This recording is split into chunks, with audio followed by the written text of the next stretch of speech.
Hello everyone, आज हम करेंगे हिप्स का जो फैट है उसको लॉस करने का वर्कआउट। बहुत ही आसान है, सिर्फ एक ही वर्कआउट मैं आज बताने वाली हूँ। उसे अगर आप ध्यान से करेंगे और उसके 3 सेट करेंगे, 15-15-15 के या फिर 20-20 के 2 करेंगे तो आपको उससे बेनिफिट ज़रूर मिलेगा। हफ्ते में आपको ज़्यादा नहीं, 2 बार ही करना है। तो चलिए शुरू करते हैं। हमें एक मैट बिछाना है सबसे पहले और दोनों पैरों में थोड़ा सा फासला लीजिए और उसके बाद आपको जो लेफ़्ट हैंड है उस पर राइट लेग को क्रॉस में टच करना है। इस तरीके से देखिए, पूरी ताकत से फोर्स से लेग को जो है हाथ के ऊपर टच करना है। यहाँ पे मैंने 20 काउंटिंग कर रही हूँ। आपके ऊपर निर्भर करता है कि आप कितनी जो है काउंटिंग करते हैं। अगर आप 15 काउंटिंग कर रहे हैं तो 3 सेट कर लीजिए। अगर आप 20 कर रहे हैं तो 2, 10-10 के कर रहे हैं तो आप 4 भी कर सकते हैं, 3 भी कर सकते हैं। ये आपके ऊपर निर्भर करता है कि आप कितनी काउंटिंग कर रहे हो और आपकी जो है कैपेसिटी है वो कितनी है।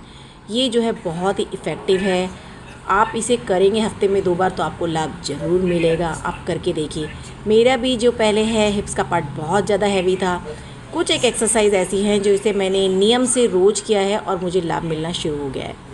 मेरा फ़ैट लॉस धीरे धीरे हो रहा है, लेकिन मैं खुश हूँ क्योंकि जो मेरा वज़न है धीरे धीरे कम हो रहा है, वो तुरंत बढ़ेगा भी नहीं। तो आप भी ये करके देखिए, आपको भी लाभ ज़रूर होगा। मैंने यहाँ पे 20 एक साइड और 20 एक साइड किया है। ठीक है, देखते रहिए मुझे। और हाँ, मेरे चैनल रिया आर पटवा को लाइक करिए, सब्सक्राइब करिए और इस बेल आइकन को ज़रूर दबा दीजिए ताकि मैं जो भी वीडियो पोस्ट करूँ सबसे पहले आपके पास पहुँच सके। तो इसी के साथ धन्यवाद।